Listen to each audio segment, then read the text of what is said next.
There's a funny thing about predictions. Those who make accurate ones are sure to remind you of their prescience. But those who miss the mark tend to pivot quickly and change the subject to their next prognostication. Witness the many pollsters who misfired in 2016 and have now released polling data for 2020 replete with absurdities. One poll earlier in the year, for example, had Senator Cory Booker beating Donald Trump by 5 points, for heaven's sake. But let's face it, putting oneself on the line with a weighty forecast of what's to come more than a year out is a perilous business, especially for those of us who see fit to broadcast our predictions for all to hear. But here goes. Allow me to dive right into the deep end and not to beat around the bush with hedge words like possibly or probably, but instead to state plainly an unambiguous prediction for 2020. Donald Trump will be reelected easily. This is due in part to the president himself, of course, as his approval numbers rise to their highest level since he assumed office, 47% in the latest Washington Post ABC News poll. The Trump economy is firing on all cylinders. We're enjoying a perfect storm of high growth, low unemployment, rising wages, negligible inflation, and soaring consumer and business confidence in a rising tide sweeping from Main Street to Wall Street. Through more than 2 centuries of electoral history in times of peace, the economy has always been both the single most important issue and the most reliable indicator of a president's prospects for re-election. People do not vote against their own financial interests. People do not vote against their own financial interests. It's a truism. Now, the only 3 presidents to be denied a second term in the last 100 years, Herbert Hoover, Jimmy Carter, and George H.W. Bush, were done in by deteriorating economic conditions. All the rest of the presidents, including several who were not all that popular, managed to secure a second term. But here's the catch. What if, after all the sound and fury the nation has absorbed ever since he rode down that escalator more than 4 years ago, the election of 2020 is not actually about Donald Trump? It seems incredible, but very possibly true, because the Democratic presidential field now has irreversibly committed itself to an agenda so radical that, as history also adjudges, the American people will simply disqualify the party's eventual nominee. The fates of tax-raising Walter Mondale in 1984 and the candidate of amnesty, abortion, and acid George McGovern in 1972 provide an unmistakable lesson.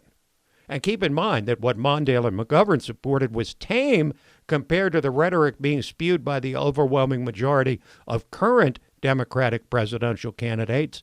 But both Mondale and McGovern were trounced, losing every state but one, victims of the largest landslides in American history.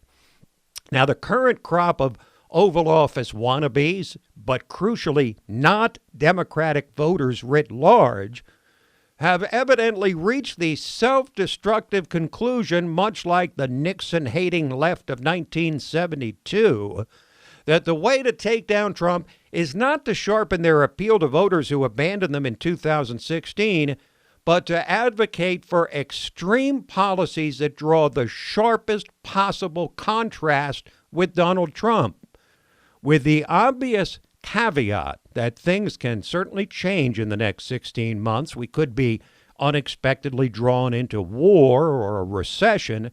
Trump, after winning a decisive victory in 2016 with 306 votes and a 14% margin of victory in the Electoral College, can reasonably expect to expand his margin in the next election. And here's how it figures.